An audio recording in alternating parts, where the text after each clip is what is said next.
के गांव के जो सब लोग हैं वो सतत काफ़ी दिनों से डिफरेंट वेव्स में धरना कर रहे हैं। लीगली उन्होंने कोर्ट गए हैं, अलग अलग सरकारी दफ्तरों में they knocked at various doors. But I think मैं कुछ जो बात रखना चाह रही हूँ एज अ रिसर्चर, जो पिछले 10 सालों में हसदे औरंग में हुआ है, वो हम लोग कुछ रेगुलर बेसिस उसको ट्रैक करते हैं और उसको समझने की कोशिश की है। मेरी कुछ बातें जो हैं मैं आलोक भाई ने जो बोला उसके ऊपर थोड़ा बिल्डअप करने की कोशिश करूँगी। और दूसरा बात, बिल्डअप करने से पहले मुझे इतना ही कहना है कि it is important to locate and not disregard और regard Hasdeo Arand as a local issue. Hasdeo Arand असल में सिर्फ एक लोकल इशू नहीं है। बोला जा सकता है ये तो एक जगह का सवाल है, देश के लिए क्या, why is it important for India, why is it important for the globe.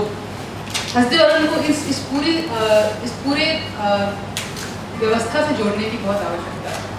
And in that light मैं सिर्फ इतना कहना चाह रही हूँ कि जब हम जो स्वीकृतियों की बात की, अप्रूवल्स दैट आलोक भाई एक्चुअली मेंशन, चाहे वो पर्यावरण स्वीकृति है, वन डाइवर्जन की स्वीकृति है, भूमि अधिग्रहण की बात है, लैंड एक्विजिशन की बात है, it is important to locate it within 3 or 4 very important larger issues which are important for India and globally as well. सबसे पहले संवैधानिक प्रक्रिया की बात है। हसदे औरंग का सवाल एक्चुअली संवैधानिक सवाल है, ये ग्राम सभाओं का सवाल है। जो वहाँ से की जो ग्राम सभा, जो constitutionally recognised gram sabha are saying that we have a right to have a say in whether mining should be open up. स्वीकृतियों की बात तो बाद में आती है। Secondly, it is important to locate all these approval processes जो सारी चल रही हैं, चाहे इंडिविजुअल खदान की है, चाहे वो बाकी सारी खदानों की, हसदे औरंग की टोटली है, वो एक पर्यावरणीय मुद्दों पे कॉन्सिक्वेंसेस, इन्वायरमेंटल कॉन्सिक्वेंसेस में लोकेट करना जरूरी है। क्योंकि आज जलवायु परिवर्तन, जूनोटिक डिजीजेज, ये सारे सवाल एक्चुअली रियल सवाल हैं। इट इज़ नॉट स्पेकुलेशन, हमारे सामने निकल के आ रहे हैं। दिल्ली की जो धुआंधार बारिश हो रही है, इट्स एक्चुअली ट्रू। तो local environmental consequences as well as national and global environmental consequences में उसमें उसको जोड़ने की जरूरत है। हसदे औरंग का सवाल एक्चुअली एक राजनीतिक सवाल है, राजस्थान और छत्तीसगढ़ का सवाल है, केंद्र और राज्य का सवाल है। सो आई थिंक इम्पोर्टेंट टू जो आलोक भाई और जो लोगों ने कहा है वहाँ पर, जो आज जो हो रहा है, उसको इस तरीके से देखने की जरूरी है। सामाजिक सवाल और इकोनॉमिक क्राइसिस। सो एक्चुअली हसदे औरंग ने पिछले 10 सालों में अगर आपको किसी भी इस एस्पेक्ट के ऊपर दस्तावेज चाहिए होंगे वो मिल जाएंगे।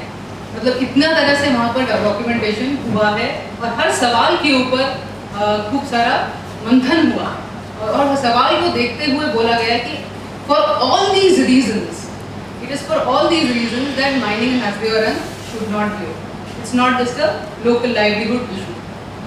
अब अगर इस बैकड्रॉप में अगर हम हसदे औरंग की सारी लीगल एंड रेगुलेटरी प्रोसीजर्स की बात करें तो ये कुछ जिनकी स्वीकृति मिल चुकी है, some approvals have already been received, and कुछ की स्वीकृति जिसमें बाकी है, जो प्रक्रियाएं अभी चल रही हैं। उन सब में अगर आप देखें तो जो प्रोसेस है ना, अगर आप इन 4 या 5 मुद्दों को बड़े इश्यूज को रखेंगे पीछे, इन मैनी वेज प्रोसेसेस जो होते हैं वो क्यूरेट होते हैं, उनको बनाया जाता है ताकि स्वीकृतियाँ मिले। तो आप दस्तावेज देखेंगे तो उसमें बोलेंगे कि जैसे आलोक भाई ने बोला कि एक तरफ बोल दिया गया कि ये लेमरू हाथी के लिए बहुत ज़रूरी इलाका है, लेकिन स्वीकृतियों में बोल दिया जाता है कि यहाँ हाथी कभी कभी आते हैं। तो वो बोलते हैं ठीक है कभी कभी आते हैं तो चलो वो तो देख लेते हैं, उसको मैनेज किया जा सकता है। तो आप स्वीकृतियाँ उस तरह से क्यूरेट करते हैं। सिर्फ आज की तारीख में अगर आलोक भाई कह रहे हैं कि वो कि घाटबर्रा के लोग गए हैं बोलने की हमारी ग्राम सभा फर्जी है, एक्चुअली जिन लोगों के हस्ताक्षर हैं वो हैं ही नहीं, लेकिन स्वीकृतियों में बोल दिया जाता है कि राज्य सरकार ने बोला है कि प्रक्रिया पूरी तरह से ठीक तरह से हुई है, तो हम उन्होंने जो कहा है वो लेके हम स्वीकृति को आगे बढ़ा सकते हैं। फिर कुछ जो इस हर स्वीकृति में ये बताना पड़ता है कि खनन को इस खनन का जस्टिफिकेशन क्या है। जब आप कोयला खोद निकालेंगे या खनन करेंगे तो उसका इस्तेमाल कौन करेगा? तो जो राजस्थान से जुड़ के सवाल आता है, जो पावर प्लांट आप स्वीकृति प्रक्रिया में जिनका उल्लेख है, power plants that are mentioned actually not even functional as of now. So you know, आप अगर कागज़ में जाएं तो कागज़ में इतने बहुत कुछ चीज़ें मिल जाएंगी जिसकी वजह से ये नहीं होना चाहिए, लेकिन अगर उसको डिज़ाइन इसलिए किया जाता है कि स्वीकृतियाँ मिलें, उससे सेम वे रेल और रोड नेटवर्क का सवाल है, उसके ऊपर पूरी तरह से इम्पैक्ट असेसमेंट नहीं हुआ है, पानी के ऊपर क्या प्रभाव पड़ेगा, ऐसे बहुत सारे सवाल उठ के आए हैं और आज अब सरकार के सामने रखे भी गए। उसके बावजूद जब एक तरीके से एक डिसाइड कर लिया जाता है कि इसको स्वीकृतियाँ देनी है, तो हर चीज़, हर पर्यावरण, सामाजिक, संवैधानिक सवाल जो है उसको मैनेज करने की बात आती है कि हम बाद में इसका संशोधन कर लेंगे या इसको हम किसी न किसी तरह से मैनेज कर लेंगे, फ्लाईओवर बना लेंगे, कुछ कर लेंगे, इस तरह की चीज़ें उठ के इसी तरह से स्वीकृतियाँ दी जा रही हैं। तो मुझे सिर्फ जो मैं कह रही हूँ उसके ऊपर एक्चुअली एविडेंस अवेलेबल है। जैसे आलोक भाई और बाकी लोग कहते हैं कि मेरे ख्याल में जो लोगों के घर हैं वो चिट्ठियों की फाइलों से भर गए हैं, मतलब कितने हज़ारों की तादाद में चिट्ठियाँ भेजी गई होंगी हर पिछले 10 साल में हर गवर्नमेंट ऑफिस को।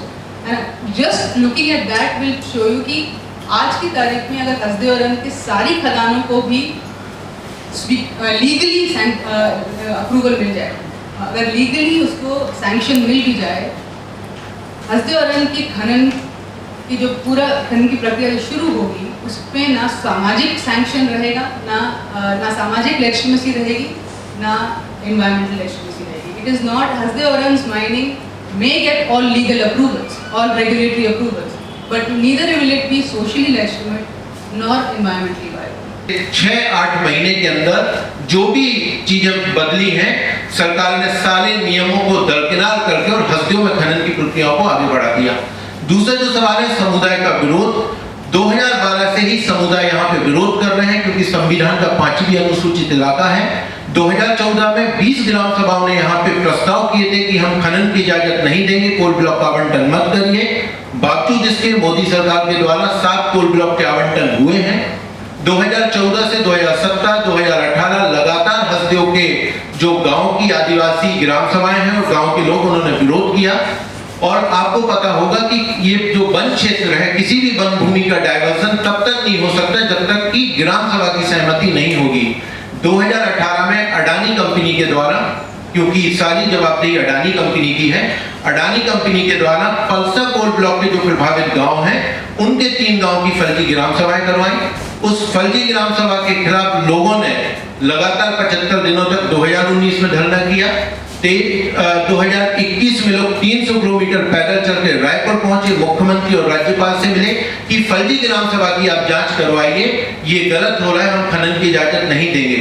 आज तक फर्जी ग्राम सभा की जांच किए बिना खनन की प्रक्रिया को आगे बढ़ा गया। आज हम यहाँ पीसी कर रहे हैं। आज ही घाटबर्रा गांव के लोग जो पल्सा ईस्ट केतेवासन की द्वितीय चरण की खनन परियोजना है उसकी ग्राम सभा की फर्जी ग्राम सभा की एफआई करवाने के लिए उदयपुर थाने गए हैं छत्तीसगढ़ में। क्यों गए हैं? क्योंकि 2019 में जो ग्राम सभा हुई है उस ग्राम सभा में 3 लोग ऐसे हैं जो 2015 में ही खत्म हो चुके हैं, मृतक लोगों के साइन हैं। जितने भी ग्राम सभाएं यहाँ पे कंपनी के द्वारा प्रस्तुत की गई हैं वो फर्जी ग्राम सभाएं हैं। तो मेरे 2 ही महत्वपूर्ण जो बात है, पहला कि हस्तियों की पर्यावरणीय संवेदनशीलता को स्वीकार किया गया, तब सरकारों ने बावजूद इसके अडानी के मुनाफे के लिए खनन परियोजनाओं को आगे बढ़ाया गया। समुदाय जिनका हक है, संविधान उनको इजाजत देता है कि वो तय करें कि वहां खनन होगा कि नहीं होगा। समुदाय के संवैधानिक ग्राम सभाओं के हकों को दरकिनार करते हुए फर्जी ग्राम सभा प्रस्ताव के आधार पर खनन प्रक्रियाओं को आगे बढ़ाया गया। दुखद रूप से हस्तियों के आदिवासियों की सुनवाई न राज्य सरकार करना चाहती है न केंद्र सरकार करना चाहती है, क्योंकि दोनों के केंद्र में अडानी कंपनी बैठा हुआ है।